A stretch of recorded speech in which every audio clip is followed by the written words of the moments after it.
95 मार्के पडतात बरं का. कारण का त्यानं काय केलं समजा त्याला माहिती असतं. तशा प्रकारे कालच्या दिवसाचा पेपर दररोज तपासत चला.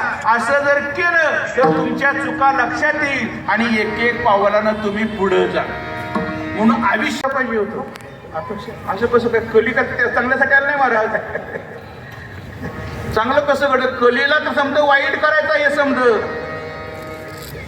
का चांगलं घडा पाहिजे. आताशी कली केवढा आहे महाराज.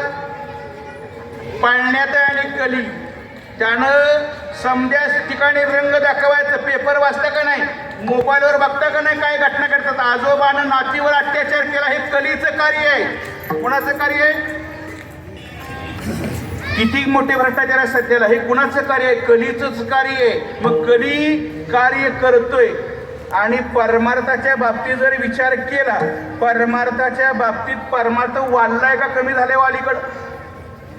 हा वाढलाय महाराज बरोबर आहे का. मग कली बाकीच्या ठिकाणी व्यवस्थित काम करायला लागलाय. कुठं काम करतोय. सरकारी ऑफिसमध्ये गेलाय भ्रष्टाचार वाढवलाय. घरोघरी गेलाय भांडणं लावल्या. ती बहिणी भावाला बोलत नाही, भाऊ भावाला बोलत नाही, जाव जावाला बोलत नाही.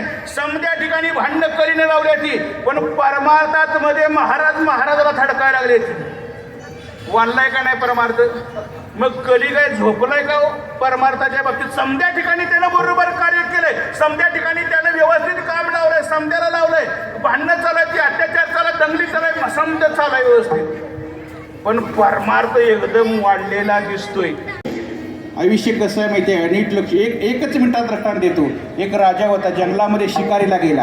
राजा म्हणल्यावर शिकारीला नाद असतो. शिकार करता करता रस्ता चुकला आणि जंगलात एका आदिवासी शेतकऱ्याच्या घरी मुक्काम झाला. आदिवासीने ओळखलं, अरे आपल्या नगरीचा राजा आलेला आहे, त्याची सेवा व्यवस्थित केली पाहिजे. एवढी सेवा व्यवस्थित केली की राजाला लक्षातच आलं नाही आपण जंगलात झोपलो का राजवाड्यात झोपलो.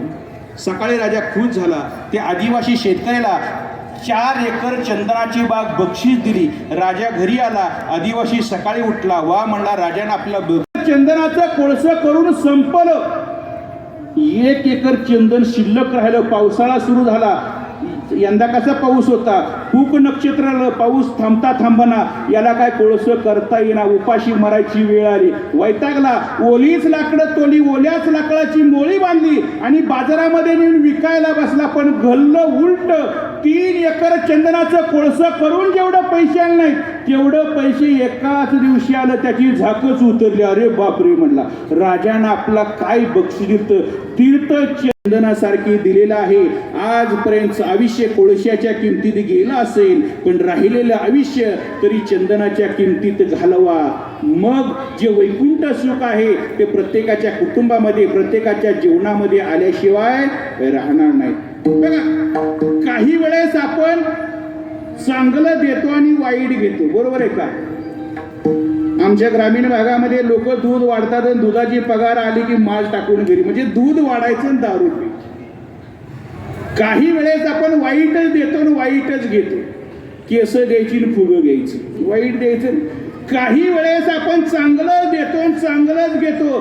1.5 लाख रुपये द्यायचं आणि 1 तोळा सोनं घ्यायचं. त्याच्यापेक्षा हा नाशिवंत देह त्या भगवंताचरणी अर्पण करा. त्याचे दास व्हा आणि जाताना प्रत्येकाने आपल्या घरी वैकुंठ सुख घेऊन जावा. प्रेमानं भजन करा. ज्ञानेश्वर